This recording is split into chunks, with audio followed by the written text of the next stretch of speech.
Hi YouTubers, this is another video from your friendly neighborhood reviewer, Evelyn. Today we're going to be reviewing another Korean series, Korean supernatural series called Monstrous, or known as in the Korean name as Koil. So the series is a 6-part series. To all those who want to know, think of it as a long movie. Essentially, it's about this mysterious Buddha-like statue that gets dug up by these village people from a certain town that was blindfolded. And the part this Buddha statue is possessed, gotten by some demon, that when you look directly into the eyes, all the uttermost fears and terrors that you have about certain things get resurrected. Let's say if, you know how it is, let's say you do a mistake and a loved one comes back to you to haunt you. So as they dig up this Buddha statue, we get introduced by these two researchers. One character of Jung Ki-hyun, who's something terrible happened to him, in which he used to be a researcher for ancient studies and so on. He gets summoned to a university by a good friend that these two Buddhist monks want to talk to him about this certain picture that he had in the article, and they asked him that they need help in translating what was on the statue, because when they found the statue was blindfolded with some sort of Tibetan writing. But the researcher Jung Ki-hyun goes and says, well, I need money. So obviously he needs money. And we find out that something terrible happened to him, that he was married with his wife, who was also a researcher, and their daughter died, and they both were separated due to the tragedy. He's living in their house alone, and the daughter's room is still preserved, but while the living room is a complete mess, while his wife is living in the village doing their work. So when they dig up the statue, a series of supernatural events happens where all the people that look directly into the eyes, they go crazy and they start almost possession, similar like The Exorcist. And the series is fairly quick. That as the main researcher Jung Ki-hyun is investigating, the wife receives an email from the husband essentially saying, help me translate this, and the wife is there, trying to help. But as soon as the wife is about to, go off and meet her ex-husband to celebrate maybe the life of their dead daughter, a mysterious phenomenon happens where black rain starts to pour down to that particular town or village where they dug up that statue. And one of the neighbors of the ex-wife of Jung Ki-hyun goes and says, tells the ex-wife to go with them to a village meeting where she's educated, maybe she can help.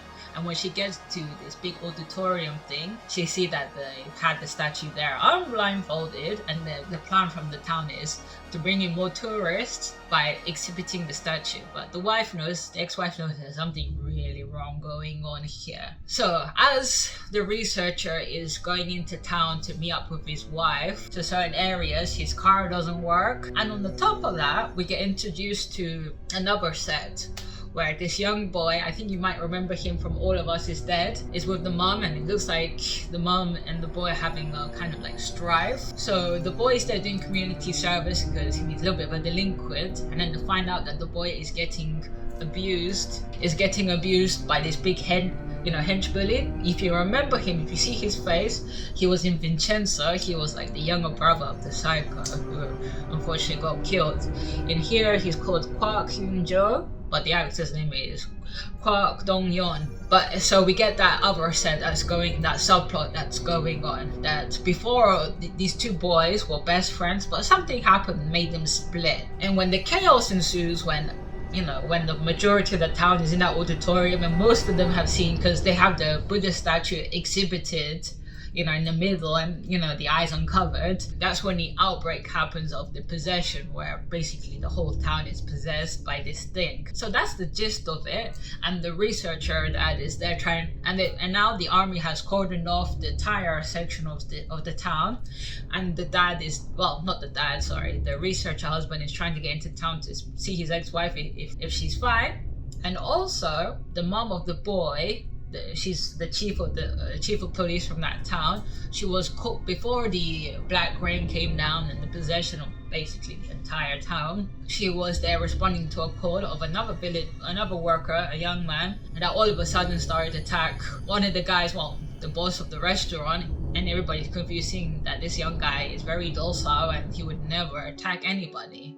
So the freaky part of this show is when the woman goes to the police station and sees the guy, he's strapped to the chair, and they're like saying like, what's wrong with him? It's not this usual. He's like, you know, it's very sweet. Like, why would he do such a thing? And then we get a gruesome scene where the guy tied to handcuffed to the chair in mid-possession somehow goes and pushes his collarbone right out from his shoulder, and then you get a gruesome scene where he goes to the hospital and stuff. And so as the chief / mom is going back into town, she finds that the army has cordoned it off, and the only thing they're telling people, an outbreak, a virus. So that's where she meets the researcher husband. So basically when you get to episode 5 is when both the mom and the dad, the mom of the boy and the researcher is just trying to going into town, but the mom knows a shortcut to get into there. But as they get there, we get this weird, you know, Hitchcockian reference, I guess, to the crows, where all the crows are like fucking psychos. They're there like pecking at the researcher ex-husband and the mom. But since the researcher ex-husband,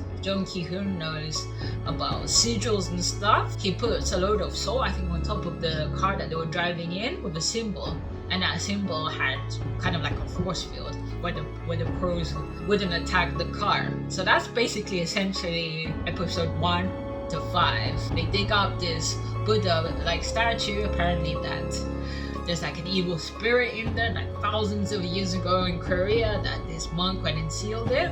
The funny thing about these 2 monks, I bet there'll be a reoccurrence of trying to save people, but the head monk, despite him being the head monk, doesn't believe in the supernatural aspect. You can get that. It's very weird, you know. Maybe I might ask priests where they believe in the devil. They might give you a roundabout answer saying no. But then again, to have that belief in God and the afterlife, you have to believe in the devil and evil spirits.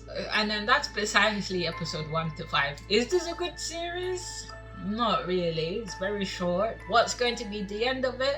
God knows. But UK drama fans, let me know. Is this series, you know, worth looking to episode 6? Anyway, as I leave you guys, stay safe. Thank you for watching, and I really appreciate it. Press the subscribe button.